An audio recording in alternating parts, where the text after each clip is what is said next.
That's one problem. The other problem, as you know, is that Islam, in the same chapter, Surah 33, verses 4 to 5, Allah abolishes adoption in Islam. Right? He says, no longer call them by their adopted parents' names. Call them by their original father's names, which means you're not adopting them, right? So to be clear, in Islam, you can take care of an orphan or something like that. That's right, but you cannot adopt them. Yeah, you don't adopt them. They don't become part of your family. And so adoption is abolished in Islam in Surah 33 of the Quran. So Allah says, I mean, think about this. Think about the God. Muslims, think about the God you're serving here, right?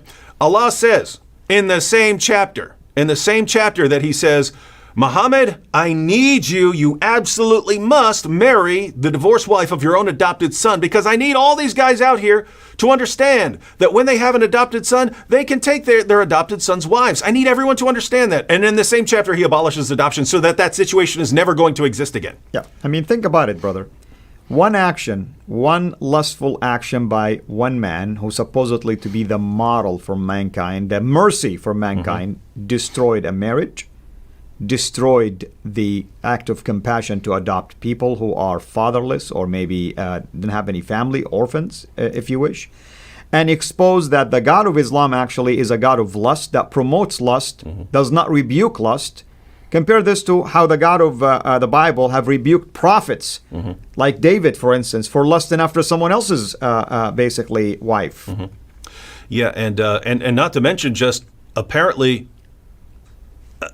Allah is just completely clueless that I don't need to do this because I'm already abolishing adoption. There's no basis for this. There's no reason. Right.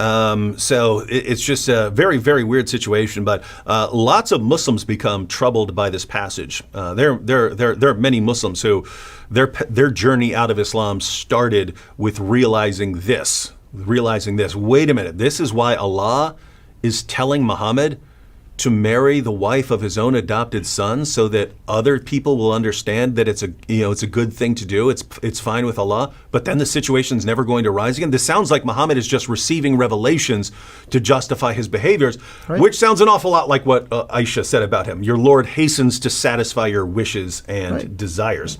So lots of people who are leaving Islam, it has a lot to do with this passage. But notice, if you leave Islam and you become an atheist, what basis do you really have for saying that someone should not marry the wife of his own adopted son, or that someone should not receive revelations to justify this sort of thing, or that